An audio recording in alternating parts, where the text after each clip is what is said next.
तर कसे आहात कृषी मित्रांनो? अभ्यास करताय ना? तर 12वी जी बोर्ड परीक्षा आहे, ती बोर्ड परीक्षा 24 जानेवारी पासून 10 फेब्रुवारी पर्यंत जी प्रॅक्टिकल परीक्षा आहे ती होणार आहे आणि जी थिअरी एक्झाम आहे ती आहे 11 फेब्रुवारी ते 7 मार्च पर्यंत. म्हणजेच पहा, आज आहे 31 डिसेंबर आणि 24 जानेवारी पासून तुमच्या प्रॅक्टिकल परीक्षा चालू होतील. म्हणजे जेमतेम 24च दिवस राहिलेले आहेत आणि त्या प्रॅक्टिकल परीक्षेच्या काळामध्ये विद्यार्थी थिअरी परीक्षेचा अभ्यास करतीलच का नाही यामध्ये शंका असते. त्यानंतर ती परीक्षा झाल्यानंतर मध्ये आपल्याला 4-5 दिवसाचाच कालावधी मिळू शकतो आणि थेट लगेच तुम्ही परीक्षेला सामोरं जाताय. म्हणजेच ज्या परीक्षा आहेत, जे पेपर आहेत, ते पेपर आपल्याला सलग किंवा जास्त मध्ये अंतर नसताना आपल्याला पाहायला मिळतात. तर महत्त्वाची गोष्ट म्हणजे आता साधारणपणे 24 दिवस राहिलेले आहेत प्रॅक्टिकल परीक्षेसाठी आणि 11 फेब्रुवारी रोजी तुमची जी थेरॉटिकल एक्झाम आहे ती चालू होईल. आणि ज्या विद्यार्थ्यांनी ॲग्रिकल्चर सायन्स अँड टेक्नॉलॉजी हा जो सब्जेक्ट आहे तो सब्जेक्ट घेतलेला असेल आणि त्याच्याकडे वर्षभर दुर्लक्ष केलेलं असेल, त्यांना आता थोडं फार का होईना टेन्शन हे यायला सुरुवात झालेलं असेल. आणि त्याचमुळे आपण हे व्हिडिओ घेत आहोत आणि प्रत्येक जो टॉपिक आहे, प्रत्येक जो क्वेश्चन पेपरचा जो पॅटर्न आहे त्याच्यावरती आपण या व्हिडिओमध्ये बोलणार आहोत. तर महत्त्वाची गोष्ट म्हणजे आपला जो सब्जेक्ट आहे तो आहे ॲग्रिकल्चर सायन्स अँड टेक्नॉलॉजी आणि याचा जो कोड आहे, ह्या सब्जेक्टचा जो कोड आहे तो आहे 75. हे मात्र तुम्हाला लक्षात ठेवावं लागेल. आता महत्त्वाचं आपल्याला काय पाहायचं आहे, आपल्या सब्जेक्टमध्ये आहेत 14 टॉपिक आणि हे 14 जे टॉपिक आहेत त्या 14 टॉपिकचे जे वेटेज आहे, मार्क्स आणि मार्क्स विथ ऑप्शन असं वेगवेगळ्या प्रकारचं आहे. आणि त्याचमुळे आपल्याला जे वेटेजनुसार अभ्यास करणारे जे विद्यार्थी आहेत त्या विद्यार्थ्यांचं जमलिंग या सब्जेक्टमध्ये होऊ शकतं. कारण इतर जे विषय आहेत सायन्समधील, त्या सायन्सच्या विषयांचं जे क्वेश्चन पेपर जो पॅटर्न आहे तो पॅटर्न वेगळा आहे आणि ॲग्रिकल्चरचा जो क्वेश्चन पेपरचा जो पॅटर्न आहे तो वेगळा आहे. तसंच पारंपरिक जो पॅटर्न होता क्वेश्चन नंबर फर्स्ट, त्याच्यामध्ये ABCD, question number second, question number third, solve any 2, 3 असा क्वेश्चन नंबर 5 पर्यंत आपला प्रवास जातो आणि आपल्याला टोटल मार्क्स जे आहेत ते 70 असणार आहेत. आणि यामध्ये सर्वात जास्त जमेची बाजू म्हणजे काय, तर सर्वात जास्त जमेची बाजू म्हणजे आपल्याकडे क्वेश्चन नंबर फर्स्ट मध्ये ABCD आहेच, तर question number second, question number third, question number fourth आणि क्वेश्चन नंबर 5. आता पारंपरिक क्वेश्चन पेपरनुसार या क्वेश्चन नंबर 5 मध्ये थोडासा चेंज केलेला होता की ज्याच्यामध्ये सब क्वेश्चन A अँड B आणि A मध्ये सॉल्व एनी 1 6 मार्क्ससाठी आणि B मध्ये सॉल्व एनी 1 8 मार्क्ससाठी. आता साधारणपणे जे टॉपिक्स आहेत त्या टॉपिक्समधील सर्वात जास्त वेटेज असलेले पहिले जे टॉपिक्स आहेत त्या टॉपिककडे जाण्याचा विचार विद्यार्थी करत असतात. मात्र या ठिकाणी एक गफलत होते की जो क्वेश्चन नंबर B आहे त्या 8 मार्क्समध्ये 2 टॉपिक्समधून क्वेश्चन येणार आहेत आणि A मध्ये 2 टॉपिक्समधून क्वेश्चन येणार आहेत आणि ते ओव्हरलॅप होणार आणि त्या टॉपिक्समधून 6 आणि 8 मार्क्स जे वेटेज आहे ते त्याच ठिकाणी कट होणार आहे. तसेच इथं जे 2-4 टॉपिक्स आहेत 1, 2, 3, 4 आणि पहिल्या 4 किंवा पहिल्या 5, तिसरा टॉपिक त्यामधून आपण जर सोडून दिला, पहिला, दुसरा, चौथा, 5वा या सर्व टॉपिक्समधून आपल्याला या 4 टॉपिकमधून ह्यामध्ये क्वेश्चन पाहायला मिळतात. म्हणजेच बघा, जो 8 मार्कचा क्वेश्चन आहे तो 8 मार्कचा क्वेश्चन तुम्हाला पहिल्या आणि चौथ्या टॉपिकमधून पाहायला मिळतो आणि जो 6 मार्कचा आहे तो दुसऱ्या आणि 5व्या. म्हणजेच जर पहिल्या आणि चौथ्या 5व्या या टॉपिकचं वेटेज जर 8 आणि 12 असेल आणि विद्यार्थी म्हणत असतील हे 4 टॉपिक आपण 12-12 मार्कची वेटेज असलेले करूयात, 12 चोक 48 मार्कचं आपलं काम तिथंच होते. पण असं होत नाही, कारण इथं 8 मार्कचं सॉल्व एनी 1 असेल तर चौथ्या टॉपिकचं जो वेटेज आहे ते या ठिकाणी 8चं कमी होईल आणि तुमचा अभ्यास फक्त पहिल्या टॉपिकचा होईल. आणि 8 जर कमी झालं ह्यातले 4 म्हणजे 8 आणि 4 12 मार्क्स फक्त इथं उरले. आणि इथं एक जर तुम्ही सॉल्व्ह केला आणि दुसरा जो वेटेज जो आहे तो कट होणार आहे. 12 आणि 6 18 लगेचच तुमचं जे वेटेज आहे ते अर्ध्यावरती येणार आहे. आता ही जी गोष्ट आहे ती कायम तुम्हाला लक्षात असावी असं गरजेचं आहे. आता महत्वाच्या गोष्टी म्हणजे काय बघा, यामध्ये आपण सुरुवातीला शेवटचे क्वेश्चन कडून चालू करू.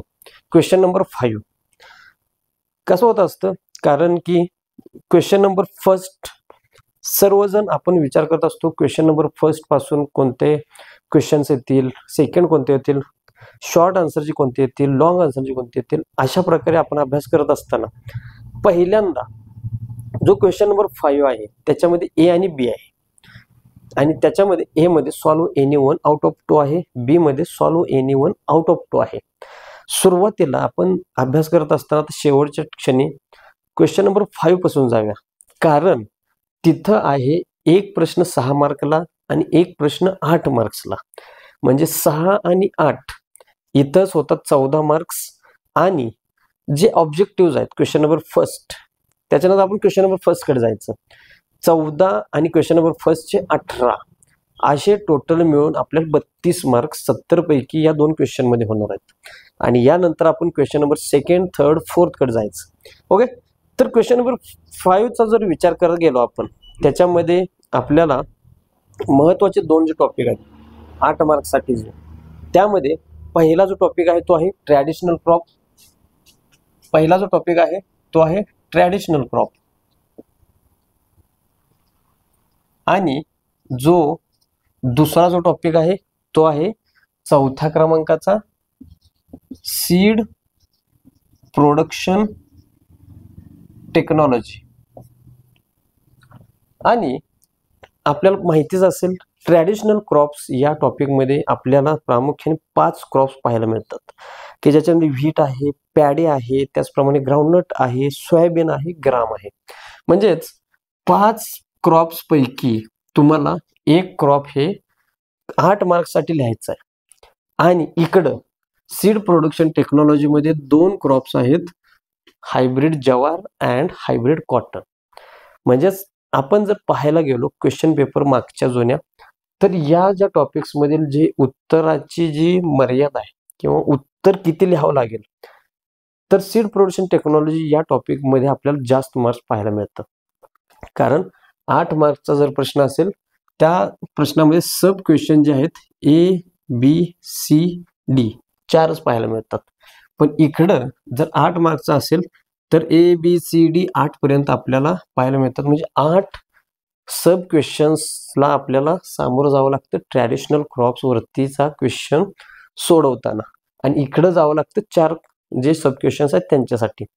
आणि एक मोठासा प्लस पॉइंट म्हणजे या टॉपिकचा काय म्हणजे बघा, यामध्ये जवार आहे अँड कॉटन आहे.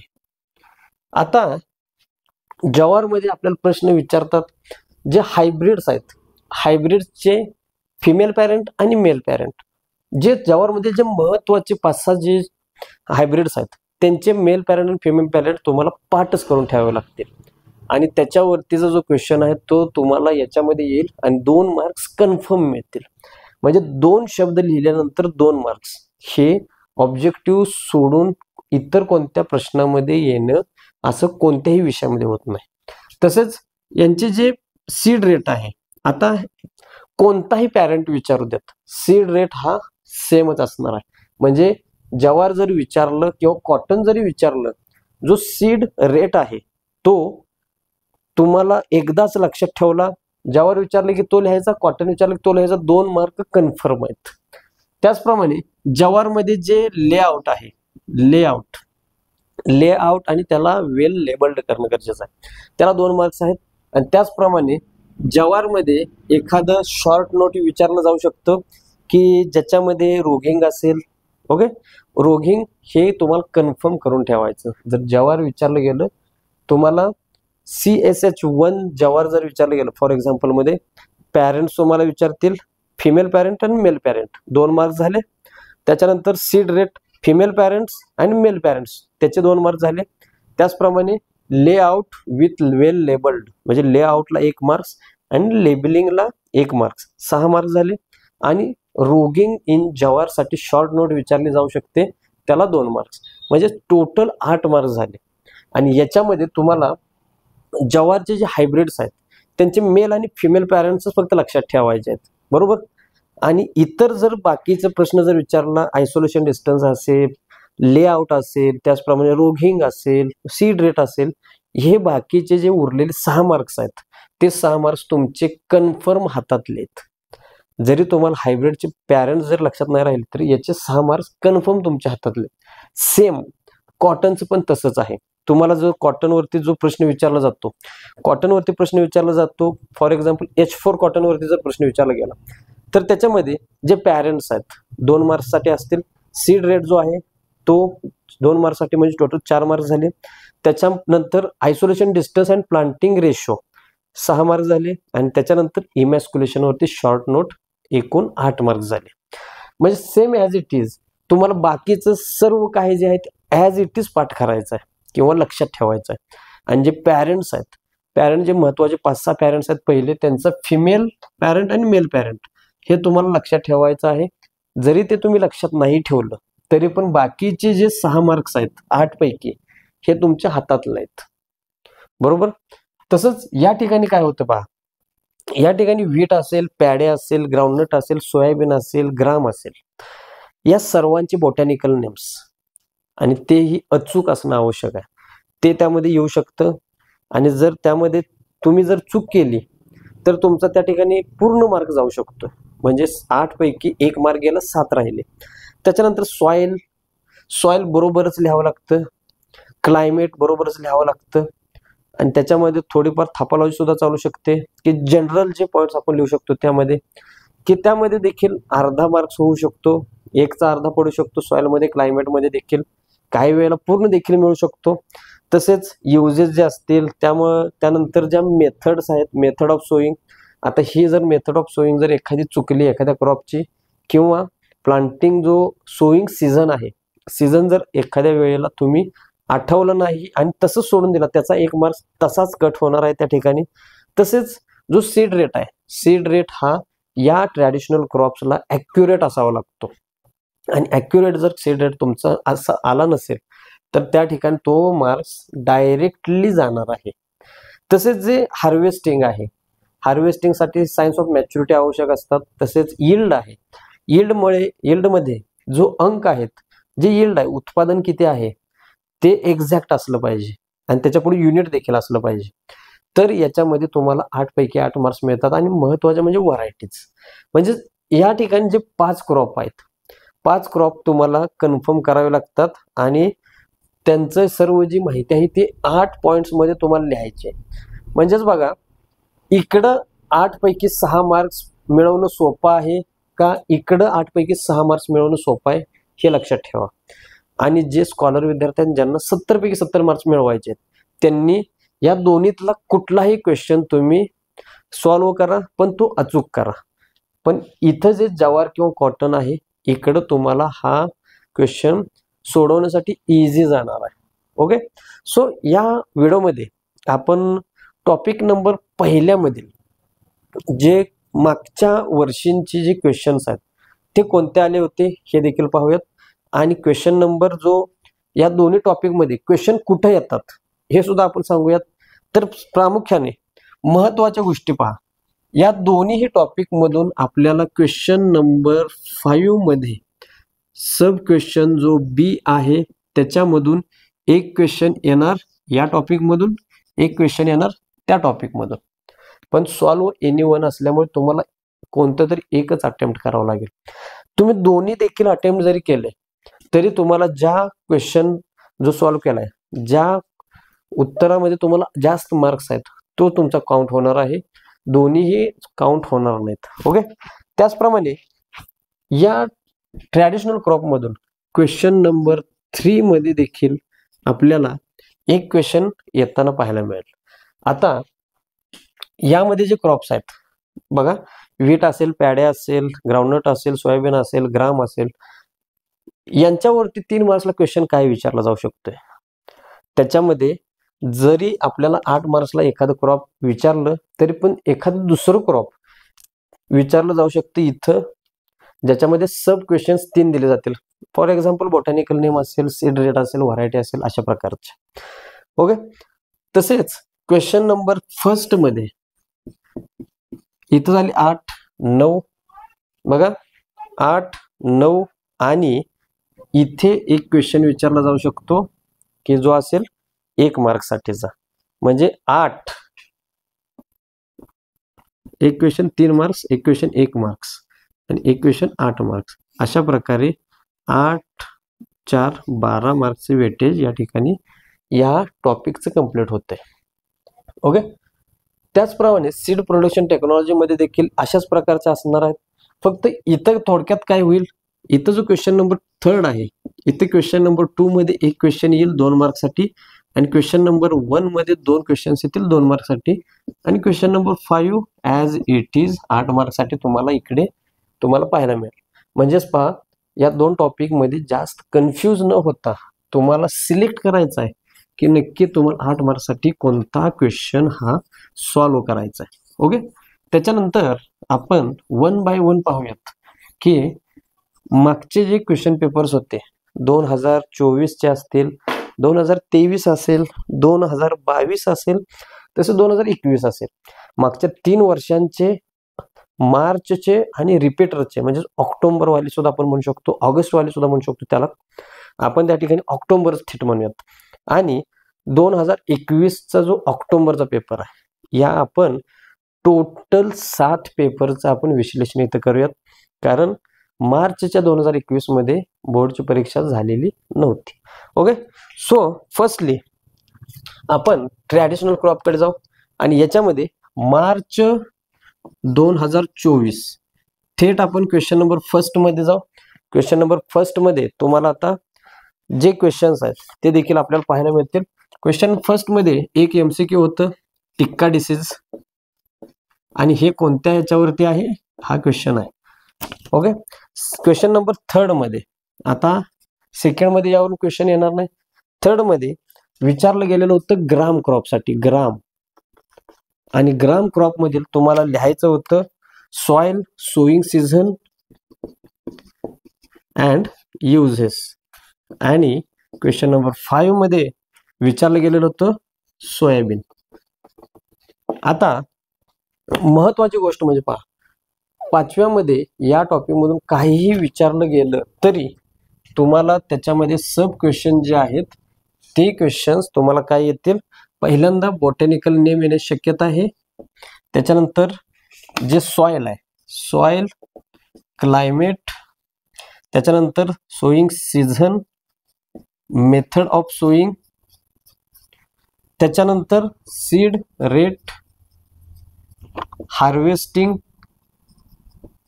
यील्ड देखील विचारलं जाऊ शकतं, आणि व्हरायटीज. म्हणजे पहा, तुम्हाला एवढे सर्व जे 8-9 सब पॉइंट्स आहेत ते तुम्हाला पाहायला लागतील, लक्षात ठेवावे लागतील, जर इकडचा सोयाबीन जर 2024 मध्ये कोणी अटेम्प्ट केला असेल तर. ओके. त्याचप्रमाणे आपण ऑक्टोबर 24 कडे पण जाऊ. आता पहिल्यांदा आपण सेंटर लाईन मारून घेऊ जेणेकरून तिकडे सुद्धा आपल्याला लिहिता येईल. तर पहा, ऑक्टोबर 24 म्हणजे हे रिपीट साठी असतं. पहा, काही विद्यार्थी इम्प्रूव्हमेंट करतात, काही विद्यार्थी फेल झाल्यामुळे अजून एकदा पेपर देतात, तर त्यांच्यासाठी हा जो आहे. ओके. त्यांच्यासाठी क्वेश्चन नंबर फर्स्ट मध्ये हा जो क्वेश्चन आला होता, तर याच्यामध्ये सॉर्गम बायकलर वरती botanical name of jowar is dash dash, किंवा sorghum bicolor is botanical name of dash dash, असा एमसीक्यू साठी क्वेश्चन जो क्वेश्चन नंबर फर्स्ट मध्ये होता. त्याचप्रमाणे क्वेश्चन 3 मध्ये सोयाबीन. आता यांचं जे क्वेश्चन पेपर सेट करण्याचे जे स्ट्रॅटेजी आहे ती देखील लक्षात घेत चला. इथं सोयाबीन आहे, इथं सोयाबीन आलेलं आहे. ओके. क्वेश्चन 5 मध्ये आहे ग्राउंडनट, क्वेश्चन 5 मध्ये आहे ग्राउंडनट. आता सोयाबीन मध्ये काय विचारलं होतं, बॉटॅनिकल नेम, व्हरायटी आणि यूज. ग्राउंडनट मध्ये तुम्हाला काय विचारलं गेलं होतं, यांच्यामधले सगळे विचारलं इथं ग्राउंडनटला आहे. ओके. त्याच्यानंतर मार्च 2023 कडे जाऊया. मार्च 2023. तर या मार्च मध्ये 23 मध्ये काय विचारलं होतं? क्वेश्चन नंबर फर्स्ट मध्ये MCQ एक सॉर्गम बायकलर वरती विचारला होता. त्याच्यानंतर क्वेश्चन थर्ड मध्ये व्हीट, आणि व्हीट मध्ये तुम्हाला विचारलं गेलं होतं soil climate varieties. Soil climate varieties. Okay, 1 मार्कला सॉइल, 1 मार्कला क्लायमेट व्हरायटीज. तुम्ही कोणतेही 2 लिहू शकता, त्याला 1 मार्क्स तुम्हाला मिळून जाईल. त्याच्यानंतर क्वेश्चन 5 मध्ये अगेन मार्च 2023 मध्ये विचारलेलं होतं सोयाबीन, आणि याच्यामध्ये तुम्हाला एक महत्वाची गोष्ट देखील विचारली होती, ती ओरिजिन. आता काही वेळेला ओरिजिन कुठे विचारलं नाही म्हणून आपण दुर्लक्षित करतो, पण ओरिजिन देखील विचारलेलं आहे. आणि बाकीचे सॉइल क्लायमेट हे आहे असे बाकीचे 7 जे ऑप्शन आहेत ते तुम्हाला विचारलेले होते. त्याच्यानंतर ऑक्टोबर 2023 मध्ये काय विचारलं होतं पाहू. October 2023 question number first as it is येणार आहे. त्याच्यामध्ये देखील tikka disease. Tikka is important disease of dash dash crop, आणि कोणत्या डिसीजचा आहे ते तुम्हाला त्यामध्ये लिहायचं होतं. तर तो होता ग्राउंडनट क्रॉपचा आहे टिक्का डिसीज. ओके, त्याच्यानंतर सोयाबीन. पहा, सोयाबीन, आणि सोयाबीन तुम्हाला विचारलेलं आहे. सोयाबीनचं तुम्हाला लिहायचं होतं botanical name, soil and season. म्हणजेच पहा, कोणते तरी 2 क्रॉप्स या वेळेला देखील विचारले जाऊ शकतात, आणि ते म्हणजेच 8 आणि 3 मार्क्ससाठी. ओके, तर त्या एखाद्या 2 क्रॉपचं तुम्ही सर्व जी माहिती आहे ती जर माहिती तुम्ही लक्षात घेतली, म्हणजे बॉटॅनिकल नेम, सॉइल, ओरिजिन देखील लक्षात ठेवावं लागेल. आता climate, season, method, seed rate, harvesting, yield, varieties, कोणत्याही 2 क्रॉपचं जर तुम्ही लक्षात ठेवलं 8 मार्क्स आणि 3 मार्क्स क्वेश्चन नंबर थर्ड मध्ये, 8 आणि 3 11, आणि ऑब्जेक्टिव्ह मध्ये 1 मार्क्स, असे 12 मार्क्स तुमचे कन्फर्म झालेले आहेत. ओके, क्वेश्चन नंबर थर्ड मध्ये सोयाबीन वरती विचारलेला आहे botanical name, soil and season. And question 5 मध्ये विचारलं होतं groundnut. Okay, groundnut, भुईमुग. म्हणजेच पहा, इथं तुम्हाला ग्राम आणि सोयाबीन विचारलेलं आहे. इथं सोयाबीन ग्राउंड नट आहे, व्हीट सोयाबीन आहे, सोयाबीन ग्राउंड नट आहे. म्हणजे यांचे जे पेरिंग्स आहेत त्या कशा प्रकारे घेतात पहा. त्याच्यानंतर मार्च 2022 बघा, मार्च 2022 मध्ये क्वेश्चन नंबर फर्स्ट वरती तुम्हाला ॲज इट इज जी MCQ आहे, रिकाम जागा आहेत त्या तुम्हाला विचारलेल्या आहेत. आणि त्याच्यामध्ये एक क्वेश्चन विचारला होता, gram leaves contain dash dash acid, की ज्याचं उत्तर मॅलिक ऍसिड असं येत असतं. म्हणजे जे MCQ देखील आहेत ते रिपीटेड आहेत. म्हणजे तुम्हाला क्वेश्चन पेपर सोडवत असताना अजिबात असं वाटणार नाही की आपण हे नवीन पाहतोय काय, नवीन ऐकतोय काय, नवीन क्वेश्चन पेपर पाहतोय काय. की ग्राम लिव्ज कंटेन मॅलिक ऍसिड हा एक होता. आणि क्वेश्चन नंबर 3 मध्ये होता ग्राउंड नट. क्वेश्चन नंबर 3 मध्ये होता ग्राउंड नट, याच्यामध्ये बॉटॅनिकल नेम, सॉइल आणि मेथड. आणि क्वेश्चन नंबर 5 मध्ये ॲज इट इज सोयाबीन. म्हणजेच जे पेपर सेट करणारे जे आहेत, जे पेपर सेट करणारे आहेत त्यांचं या सोयाबीन वरती किती प्रेम आहे बघा. 24 मध्ये सोयाबीन, ऑक्टोबर मध्ये 3 मार्क्सला सोयाबीन, मार्च 23 मध्ये सोयाबीन 8 मार्क्सला, ऑक्टोबर 23 मध्ये सोयाबीन 3 मार्क्सला, 22 मध्ये सोयाबीन 8 मार्क्सला. म्हणजेच ओनली फॉर सोयाबीन असल्यासारखं झालं. इकडे पाहू आता October 22. October 22 question number first as it is आहे MCQ मध्ये. क्वेश्चन नंबर 3 मध्ये आता पॅटर्न बदलला. इथं युजेस ऑफ पॅडी विचारलंय. आणि क्वेश्चन नंबर 5 मध्ये तुम्हाला विचारलं होतं व्हीट. ओके, इथं तिसऱ्या क्वेश्चन मध्ये व्हीट आपल्याला पाहायला मिळाला होता. त्याच्यानंतर ऑक्टोबर 22 नंतर डायरेक्ट लगेच येतो मार्च 23. म्हणजेच जो 8 मार्चला व्हीट आहे तो इथं लगेच 3 मार्चला कॅप्चर केलेला आहे. त्याच्यानंतर जो ऑक्टोबर 2021 चा पेपर होता, म्हणजे कोविड काळ झाल्यानंतर जेव्हा सुरुवात झाली सराव तेव्हाचा काळ. म्हणजे त्यामध्ये बघा क्वेश्चन नंबर फर्स्ट मध्ये gram leaves contain dash dash acid, उत्तर तुम्हाला माहितीच आहे, आता सांगितलेलं आहे.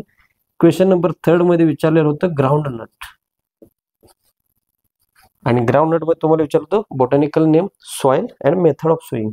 आणि क्वेश्चन नंबर 5 मध्ये विचारलं होतं सोयाबीन. आता इथं बा सोयाबीन वरती भरपूर प्रेम दिसते. 24 मध्ये 5व्या मध्ये सोयाबीन आहे, ऑक्टोबर मध्ये इकडे सोयाबीन आहे. म्हणजेच आपण जरी बोललो की क्वेश्चन जे आहेत ते रिपीट होत नाहीत. मार्च 24 मध्ये सोयाबीन 8 मार्चला आहे, मार्च 23 मध्ये सोयाबीन 8 मार्चला आहे, मार्च 22 मध्ये सोयाबीन 8 मार्चला आहे, ऑक्टोबर 21 मध्ये सोयाबीन 8 मार्चला आहे. म्हणजे ही नक्की आपल्याला पाहायला मिळू शकतं. नक्की हा जो पॅटर्न आहे, ह्या पॅटर्न मधून आपल्याला काही वेगळा संकेत मिळतोय का, की नक्की सोयाबीनवरती प्रेम का आहे. इकडे बघा, ऑक्टोबर ग्राउंडनट 8 मार्चला आहे, 23 ग्राउंडनट 8 मार्चला आहे, 21 ऑक्टोबरला ग्राउंडनट 3 मार्चला आहे. म्हणजे याचा आपल्याला काहीतरी सुसंगती पाहायला मिळते का, हे देखील याचा अभ्यास आपल्याला करणं आवश्यक असतं. म्हणजेच पहा, जरी आपण म्हटलं जे क्रॉप आहे ते 24 मध्ये जे आलंय ते 25 मध्ये येणार नाही, असं जरी आपण जरी खूप लोक म्हणत असतील तर तसं नाही. या ठिकाणी इथं सोयाबीन सोयाबीन सोयाबीन सोयाबीन बघा, सलग 3 वर्ष तरी सोयाबीन 8 मार्चला इथं रिपीट झालेला आहे. ओके, सो याचबरोबर आपण सीड प्रोडक्शन टेक्नॉलॉजी देखील बघू.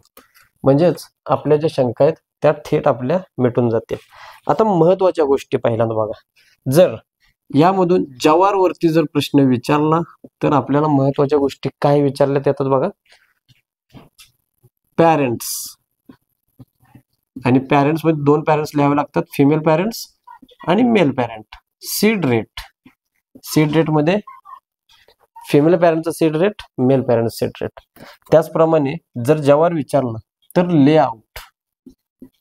लेआउट महत्वाचे आहे आणि लेबल असणं गरजेचं आहे त्यांना, म्हणजे नावं देणं गरजेचं आहे.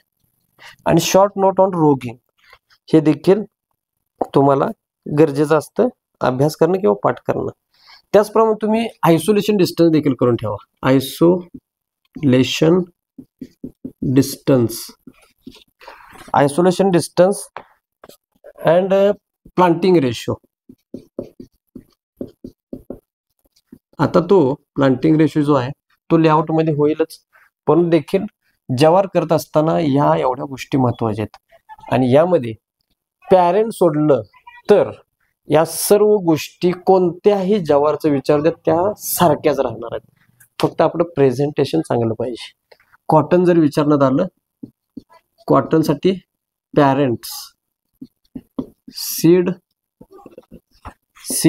रेट, त्याच्यानंतर जो आयसोलेशन डिस्टन्स आहे, isolation distance plus planting ratio plus याच्यावरती एक शॉर्ट नोट महत्वाची असते, इमॅस्क्युलेशन. आता बघा, इथं महत्वाची गोष्ट गोम काय आहे या नक्की क्वेश्चन पेपरची. जर काही वेळेला तुम्हाला जर जवार CSH1 किंवा कोणताही जवार असू द्या, जवारवरती 8 मार्क्सला क्वेश्चन आला तर याचं जे दुसरं वेटेज आहे, जे क्वेश्चन नंबर सेकंड आहे, क्वेश्चन सेकंड मध्ये एक क्वेश्चन तुम्हाला येणार 2 मार्क्सला, तर या कॉटन मधील इमॅस्क्युलेशन किंवा आयसोलेशन डिस्टन्स याच्यावरती, प्लांटिंग रेशो याच्यावरती शॉर्ट नोट येऊ शकते. कारण आता पण कधीही प्रिन्सिपल्स जे आहेत, प्रिन्सिपल्स वरती कधीही क्वेश्चन या टॉपिक मधून विचारला गेलेला नाही. आणि अशी आपली आशा आहे की या वर्षी देखील पेपर सेटरने आपल्यावर अशीच दया दाखवावी आणि प्रिन्सिपल्स वरती किंवा जे क्वेश्चन्स आहेत, जे दृष्टिक्षेपातले जे क्वेश्चन्स आहेत त्याच्यावरच त्यांनी क्वेश्चन्स विचारावेत. ओके, तर यामध्ये मार्च 2024 चा विचार करू पहिल्यांदा, आणि इकडे आपण सायमल्टेनियसली ऑक्टोबर 2024 चा विचार हा करतच आहोत. तर यामध्ये क्वेश्चन नंबर फर्स्ट मध्ये तुम्हाला 2 ऑब्जेक्टिव्ह येण्याची शक्यता आहे, म्हणजेच एक रिकामी जागा येईल किंवा एक ट्रू फॉल्स किंवा एक मॅच द पेअर्स येऊ शकते. त्याचप्रमाणे क्वेश्चन नंबर सेकंड मध्ये येणार आहे, म्हणजेच क्वेश्चन नंबर फर्स्ट मध्ये MCQ जे येतात, 2 MCQ येतात. 24 मध्ये तुम्हाला एक रिकामी जागा होती आणि एक मॅच द पेअर्स होतं. क्वेश्चन नंबर सेकंड मध्ये तुम्हाला शॉर्ट नोट आली होती रोगिंग. रोगिंग कोणाचं आहे? रोगिंग आहे जवारचं. Okay, roguing means removal of type plants from the seed production plot और फील्ड. ओके, आता महत्वाची गोष्ट बघा, क्वेश्चन नंबर सेकंड मध्ये रोगिंग आलेला आहे, कोणाचा आहे, जवारचा आहे, बरोबर. मग क्वेश्चन नंबर 5 मध्ये आपल्याला जर इथं जवार विचारला, क्वेश्चन नंबर 5 मध्ये अजून एकदा जर जवार विचारला तर त्यांना रोगिंग विचारता येणार नाही, बरोबर. म्हणून 2024 मध्ये विचारण्यात गेलेलं होतं H4 कॉटन 8 मार्क्सला, आणि त्याच्यामध्ये तुम्हाला पॅरेंट्स 2 मार्क्ससाठी होते, सिडरेट 2 मार्क्ससाठी होते, त्याचमध्ये आयसोलेशन डिस्टन्स प्लांटिंग रेशोसाठी 2 मार्क्स आणि इमॅस्क्युलेशनसाठी 2 मार्क्सची शॉर्ट नोट या क्वेश्चन नंबर 5 मध्ये होते. ऑक्टोबर 24 मध्ये पहा, क्वेश्चन नंबर फर्स्ट मध्ये एमसीक्यू ॲज इट इज आहेत. एमसीक्यू होता एक, ट्रू फॉल्सचा एक होता, आणि क्वेश्चन नंबर 2 मध्ये इमॅस्क्युलेशन. आता इमॅस्क्युलेशन कोणाचं होतंय तुम्हाला माहितीच आहे. क्वेश्चन नंबर 5 मध्ये CSH1 जवार. इमॅस्क्युलेशन कॉटनचा आहे, वाईस वर्सा क्वेश्चन नंबर 5 लगेच जवारचा, म्हणजे उलट आहे. म्हणजे दोन्ही देखील आपण हे केले, इथला 2 मार्क्स आणि इथला 8 मार्क्स हा कन्फर्म होणार आहे. फक्त या दोन्ही टॉपिक मधले क्वेश्चन सोडवताना तुम्हाला कोणता टॉपिक इझी जातोय हे तुम्हाला ओळखणं गरजेचं आहे. ओके. त्याच्यानंतर मार्च 2023 चा विचार करू. क्वेश्चन नंबर 1 मध्ये ॲज इट इज येणार आहेत. क्वेश्चन नंबर 2 मध्ये पहा रोगिंग, अजून एकदा रोगिंग, म्हणजेच रोगिंग तुम्हाला पाठ करून ठेवणं खूप गरजेचं आहे. आणि मार्च 2023 मध्ये काय माहित काय जाणे किंवा पेपर सेटर नक्की कोणती हुसकी आली होती, त्यांनी NHH44 कॉटन याच्यावरती 8 मार्चचा जो क्वेश्चन आहे तो विचारला होता, आणि इकडं 2023 मध्ये सोयाबीन, आणि मार्च 2022 मध्ये सोयाबीन आहे म्हणून 23 मध्ये कोणीही सोयाबीनचा अभ्यास केलेला नाही, आणि इकडं NHH44 कॉटनचे पॅरेंट्स कोणाला माहिती नाहीत, त्यामुळे इथं सगळा गमला झालेला होता विद्यार्थ्यांचा, आणि आउट ऑफ मार्क जे आहेत ते पडण्यापासून खूप विद्यार्थी देखील मागे राहिलेले असतील. ओके. त्यामध्ये ऑक्टोबर 2023 पहा, October 2023 question number first, question number second, question number third. October 23 मध्ये एक एमसीक्यू म्हणजेच मल्टिपल चॉईस क्वेश्चन आणि फाइंड वन वर्ड आउट असे 2 क्वेश्चन्स क्वेश्चन नंबर फर्स्ट मध्ये होते. क्वेश्चन नंबर सेकंड मध्ये रोगिंग, रोगिंग इन, लक्षात ठेवा रोगिंग इन जवार आहे, अँड H4 कॉटन झालं. रोगिंग जवारच आहे, H4 कॉटन वरती 23 मध्ये क्वेश्चन पडला. त्याच्यानंतर आपण मार्च 2022 चा पण विचार करूया. March 2022 question number first, question number second, question number 5. Okay. 22 मध्ये देखील 2 एमसीक्यू आहेत, आणि 22 मध्ये दोन्हीच्या दोन्ही रिकाम जागा होत्या, आणि क्वेश्चन नंबर सेकंड मध्ये write short note on roguing in jowar. कधी कधी फक्त क्वेश्चनचा जो विचारण्याची जी हे आहे पॅटर्न आहे तो फक्त विचारला जातो. डायरेक्ट कधी कधी काय विचारलं जातं, write short note on jowar, roguing in jowar. कधी कधी विचारलं जातं what is roguing in hybrid seed production of jowar. In case of hybrid seed production of jowar what meant by roguing, असं देखील आहे. पण फक्त प्रश्न कसाही असू द्यात अर्थ तोच आहे. तुम्हाला लिहायचा आहे रोगिंग, आणि रोगिंग मध्ये 2 मार्क्सला क्वेश्चन आहे, तुम्हाला कमीत कमी 4 तर पॉईंट तुम्ही लिहिले पाहिजेत. एक डेफिनेशन असेल, रोगिंग कोणत्या प्लांटचं केलं जातं हे देखील तुम्हाला खाली मेन्शन केलं पाहिजे. तसेच मार्च 2022 चा विचार केला, CSH1 जवार. आता बघा इथं ही जी संकल्पना आहे ती मोडकळीस आलेली आहे, रोगिंग वर आहे आणि जवारच तुम्हाला विचारलंय. मग इथं जे तुम्हाला मी सांगितलेलं आहे ते तुम्ही कन्फर्म जर केलं असतं 22 मध्ये 8 मार्क्स आणि इथले 2 मार्क्स 10 मार्क्स, आणि एमसीक्यूचे 2 मार्क्स 12 मार्क्स फुल्ली वेटेज तुमच्या पेपर मधून तुमच्या खिशात. ओके.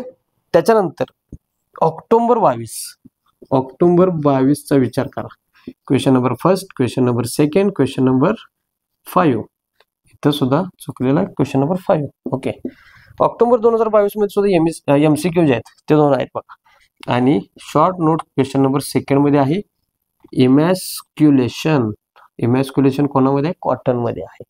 आणि क्वेश्चन नंबर 5 मध्ये विचारलं होतं CS1 जवार. बा इमॅस्क्युलेशन उलट लगेच खाली जवार, कॉटन वरती गेल्यानंतर जवार वरती खाली. ओके. अजून एक पेपर आपला राहिलेला आहे ऑक्टोबर 2021 चा. Question number first, question number second, question number 5 as it is आहे. क्वेश्चन नंबर फर्स्ट मध्ये 2 MCQ आहेत आणि क्वेश्चन नंबर सेकंड मध्ये आपल्याला पाहायला मिळालं होतं write short note on isolation of jowar. जवार मधील आयसोलेशन म्हणजे तुम्हाला आयसोलेशनची डेफिनेशन जर माहित असेल ती लिहिणं गरजेचं आहे. आणि जवार मधील आयसोलेशन डिस्टन्स किती आहे, सेम व्हरायटी किती आहे, हायब्रिड सेट किती आहे, त्याचप्रमाणे अदर व्हरायटी पासून किती आयसोलेशन डिस्टन्स आवश्यक आहे, तसेच जॉन्सन ग्रास असेल तर अशा प्रकारचे जे आयसोलेशन आहे ते तुम्हाला कन्फर्म किती आहे हे माहित पाहिजे. मीटर्स असेल त्याचं युनिट जे आहे ते देखील तुम्ही लिहिणं आवश्यक आहे.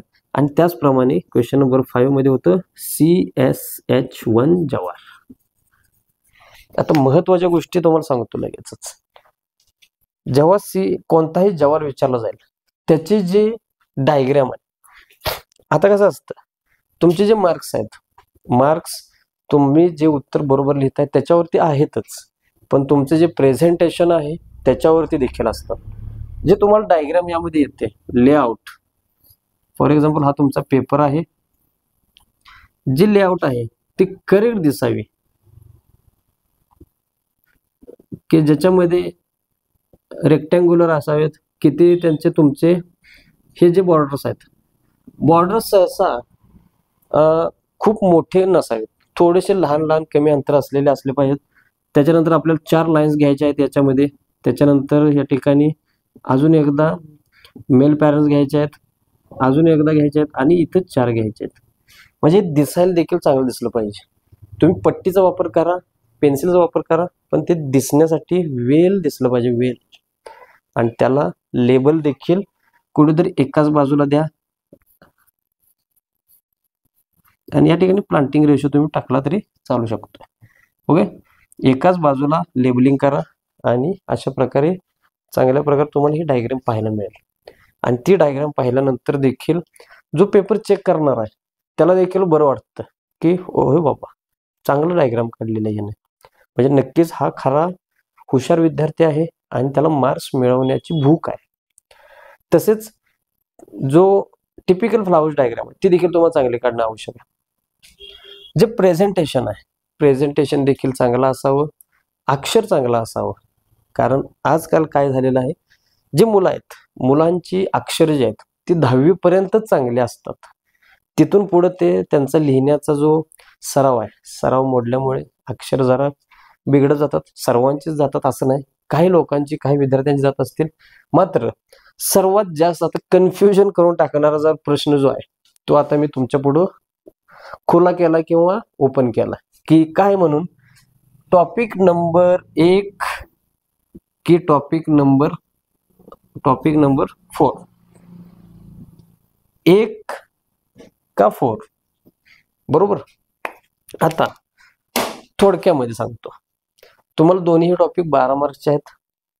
परंतु या 12 मार्क्स मधील जे 8 मार्क्स आहेत ते 8 मार्क्स तळ्यात मळ्यातले आहेत. तुम्हाला जर तळ्यात जायचं असेल तर मळ्यातले 8 मार्क्स सोडावे लागतील, बरोबर. आणि राहतात फक्त नंतर 4 मार्क्स. थोडक्यामध्ये तुम्ही असं करू शकता, पूर्णच्या पूर्ण तुम्ही पहिला टॉपिक अभ्यास करू शकता, कारण की 3रा आणि 5व्या क्वेश्चन मध्ये तुम्हाला 2 क्रॉप्स लगेच त्याचे सापडून जातील, बरोबर.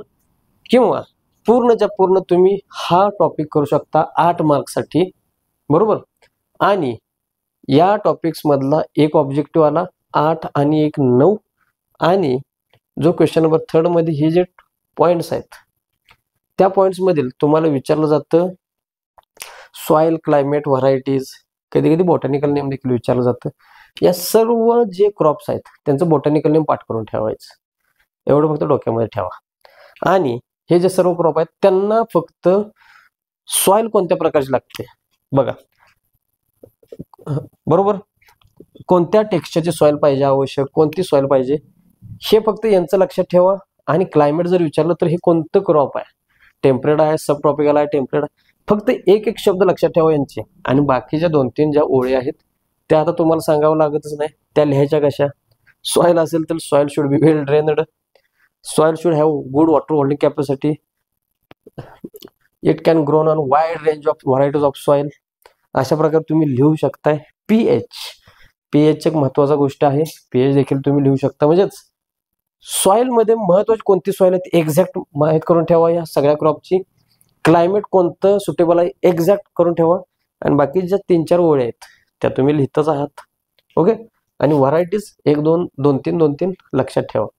त्याच्याच मध्ये जे तुम्हाला व्हरायटीज आहेत, आता व्हरायटीज तुम्ही रेग्युलर जे खाण्यासाठी वापरताय, जे गहू असेल राईस असेल, यांचं तुम्हाला लक्षात ठेवण्याची गरज नाही, कारण तुम्ही थापा सुद्धा मारू शकता व्हरायटीज मध्ये. तसेच सोयाबीन, ग्राउंडनट, ग्राम एकदा जर तुम्ही पाहिलं, त्याचं लक्षात ठेवलं तर लगेच तुम्ही लिहू शकता. हे झालं 8वा क्वेश्चन या टॉपिक मधील, आणि क्वेश्चन नंबर 1 आणि 3 मधील या टॉपिक मधील अशा गोष्टीच. हा एक प्रकार झाला. दुसरा प्रकार आहे पूर्णच्या पूर्ण हा टॉपिक करा, सगळे क्वेश्चन यातले सोडवा. हा एक प्रकार झाला. त्याचप्रमाणे इकडे बघा, पूर्णच्या पूर्ण या टॉपिक मधील जर तुम्ही सोडवणार असाल तर तुम्हाला महत्वाच्या गोष्टी काय माहित पाहिजे आत्ताच सांगतो. क्वेश्चन नंबर 1 मध्ये तुम्हाला ऑब्जेक्टिव्ह येईल, आणि ऑब्जेक्टिव्ह येणार आहेत किती? 2. बरोबर, 2 ऑब्जेक्टिव्ह तुम्हाला यामध्ये येतील. म्हणजेच क्वेश्चन नंबर जो सेकंड आहे, तो तुम्हाला लिहायला कमी लागेल. आता बघा, इकडे सॉइल क्लायमेट आहे 3.3 मार्क्सला आहेत, इकडे 2 मार्क्सला असतील. साधारणपणे तुम्हाला लिहावं लागतील 4 ओळी, रोगिंगची 4 ओळी. कधी कधी 2 लिहिला तरी पण तुम्हाला मार्क्स मिळून जातील. ओके. या टॉपिक मध्ये काय आहे, जे जवार आणि कॉटन आहे यांचा टेबल आहे आपल्या बुक मध्ये. त्या टेबल मधील जवारचे पहिले 5 आणि त्या 5 हायब्रिडचे female parent, male parent, female parent, male parent, हे सगळं 5 याचं पाठ करून ठेवायचं. शक्यता काय आहे, या पॅरेंट्स मधून तुम्हाला एमसीक्यू मध्ये एक प्रश्न येऊ शकतोय. म्हणजेच 1 मार्क्सचा बोनस तिकडे झालाच. कॉटनचे पहिले 5, जवारचे पहिले 5 हे करून ठेवा कन्फर्म. पॅरेंट्सचा विषय मिटला. सीड रेट, जवारचं कोणताही सीड रेट विचारू द्यात तोच सीड रेट आहे, कॉटनचा कोणताही विचारू द्यात तोच सीड रेट आहे. इथला 4 मार्क्सचा विषय म्हटला. लेआउट, जवारला ही तुम्ही लेआउट काढायचे, नावं एकदा 4-5 पाठ केली, प्लांटिंग रेशो एकदा समजला. कोणतंही जवार विचारू द्यात की हो, काढा डायग्राम, डोळे झाकून काढा, 2 मार्क्स द्यायला मोकळेच आहेत. ओके. रोगिंग तुम्ही एकदा पाठ करून ठेवा. रोगिंग झालं. आयसोलेशन डिस्टन्स फक्त 3-4 शब्द आहेत, किती मीटर डिस्टन्स आहे एवढंच लिहायचं आहे. पुढे बाकी subject is, and, the, is called as असलं भानगडच नाही इकडं. ओके.